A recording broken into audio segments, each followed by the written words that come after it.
Okay, so in this video, we're going to be going into time. And what people often say when they're talking about their dreams, their passions, pursuing the things that they are interested in is what? I don't have enough time. This is a lie. People say this all the time, and I know that you have said it before. This video isn't going to be just some motivational video where I'm going to be trying to inspire you to work harder. If you really care, you're going to put in the time, blah, blah, blah, blah. That's not what I'm going to talk to you about. With that being said, you're going to have a framework that will allow you to be able to do what you want, when you want it, without having to stress about being overwhelmed. You can do as many things as you want, and in theory, you can do whatever you want. And I'll just give you a quick example. So for me, personally, I am a father, so I have my son. I'm a husband. I have a full-time slash part-time job. So let's say I have a part-time job. I'm going to be pursuing education, so a side D. I am a day trader, YouTuber, and I'm a social dancer. I go out to dance. I have a podcast around social dancing. I'm into anime. I love to read, and I love to meditate. I meditate actually every day. I like to learn. Yeah, those are a few examples. With that being said, if I'm able to do this, then that means that's been because I do not believe in this phrase anymore. I don't have enough time. And the only way that you can say this is if you break your conception of time. So let's begin. Let's talk about the normal day-to-day idea of time. What do people perceive it as? People think about time as blocks. So we have a limited amount of time, and so that means that we only have a limited amount of time that we can disperse to certain interests. And so people like to say in 24 hours, whatever. So like, let's see, I'm gonna sketch this out. Let's say we got 8 hours for sleep, 8 hours. Maybe you spend 2 hours cooking. So you got sleep, cooking, slash eating, and then maybe like dressing up or like, I don't know, whatever. I don't know. Then you have time for work. So work, let's say it's a 9 to 5. What is it, an 8-hour day? 8 hours? 9 to 5. Let me do that quick math. Yeah, 8 hours, 9 to 5. So 8 plus 8 equals 16, plus 2 equals 18. And then we have a limited amount of time for interests. And then relationships too. Let's talk about relationships. Yeah, let's do relationships. So maybe I have an hour to spend with the wife after work. In the day, maybe I got like 2 hours free time. Now let's say we just add another 3 hours. I just feel like there's this filler. Commuting, social media, that's a big one. All right, whatever. So this is usually how we perceive time. And whenever we think about what we want to do in terms of, do I want to pursue this rigid thing, we think about it in terms of blocks. And I want to present a new way of seeing this, which is, it's not going to be blocks. Time, I like to see it as weaving through these things. So all of these things are connected. And that's the basic principle. It isn't blocks, because when you are engaged in an activity, you're not just doing that activity. You are experiencing the universe. You're experiencing the all while you are in that activity. So you are never cut off from the all, and you will never be able to escape the all, because the all is there even when you're sleeping or when you're engaged in a specific activity. The all is what brings it all together, okay? And that's where we're going to begin to explore this thing. So I hope that makes sense. We have this contrast of blocks and then this interweaving that we can accomplish that will completely eliminate this perspective. In truth, what we're going to do is we're going to be talking about how to multiply your time. The way people experience or make decisions on time is based on this idea of compartmentalizing it. So we have our life areas. Let's say we have relationships, we have a career, so we have hobbies, interests, music, social media. Then we have family, and then we have fitness. We like to compartmentalize life in this way. And in so doing, we also compartmentalize our time. We think, okay, we have to spend 2 hours on relationships. We have 40 hours for our full-time job. We have another 5 hours for music, etc., etc. And what immediately happens is that when you're thinking about adding something onto this, what you only see is, okay, where can I cut something off so I can add this extra thing? Maybe I want to learn how to draw. Do I have permission to learn how to draw based on how much time I have? Most likely not. You're going to be not motivated the moment you realize that. It assumes that life is linear and separated, rather than being fluid and interconnected. It creates friction instead of life working together. Every new thing feels like it competes for your time. You're always trying to juggle these things. This is where overwhelm comes in. This is where that stress kicks in. So Let me now give you an analogy that will really refine this for you. I think about a forest, and I think this is the thing that came to me when I was a forest is made out of trees, right? And so in our life, the tree represents a certain life aspect. So we have our relationships and then we have money. And we like to juggle between these things. So we think that time as or life interest as these separate things. And so people think that they need to block their time. So we gotta create fences to really manage. That's a fence, guys. Okay? We gotta create fences, and that way we can uphold this tree and it can grow and it can continue to grow.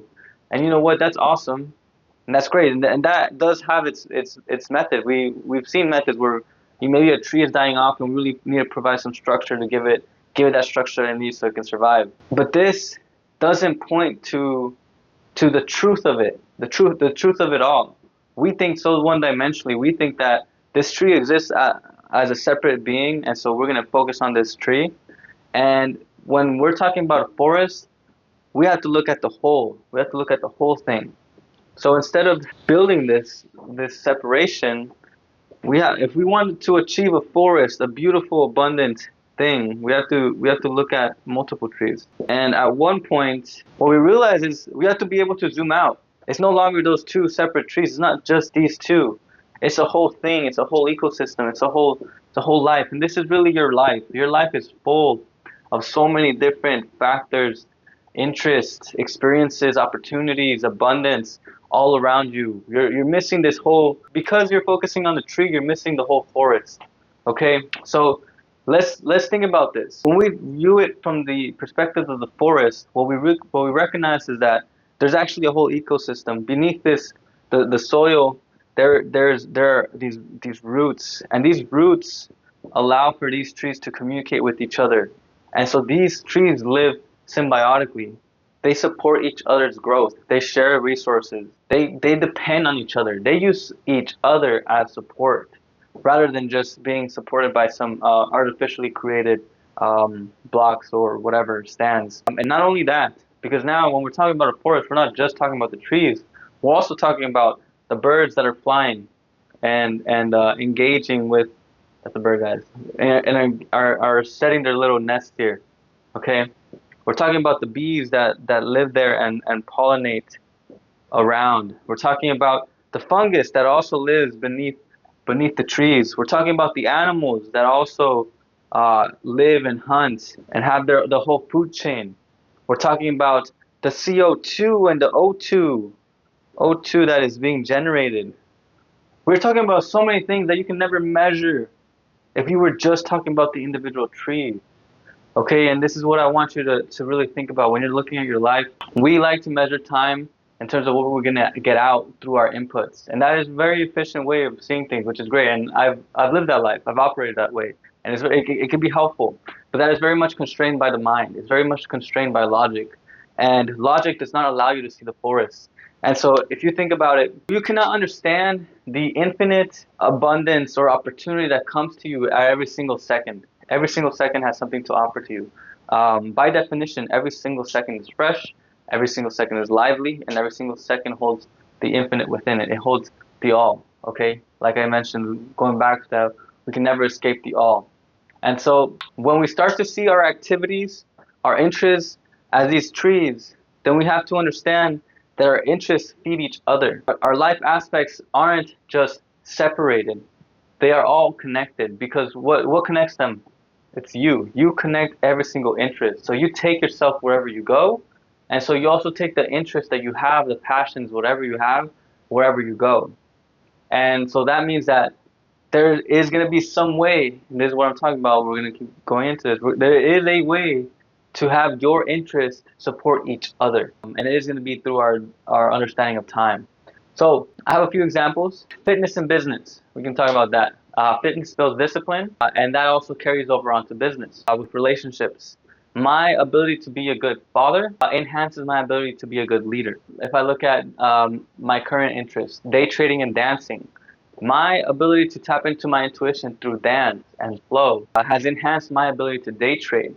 It allows me to be a much better discretionary trader. But also my understanding of technicals and day trading has enhanced my desire to grow in my technical dancing as a dancer. So these things feed off each other, and these things give life to one another, just like the trees do to each other in a forest. And and I will go into the byproduct. But what I'm really talking about here is parallel development. And this is how we're really going to take over this world as polymaths. Parallel development. It's the idea that when you learn in one area, it will automatically develop or enhance another area. Instead of worrying how much something takes, ask how does this activity feed into my bigger vision?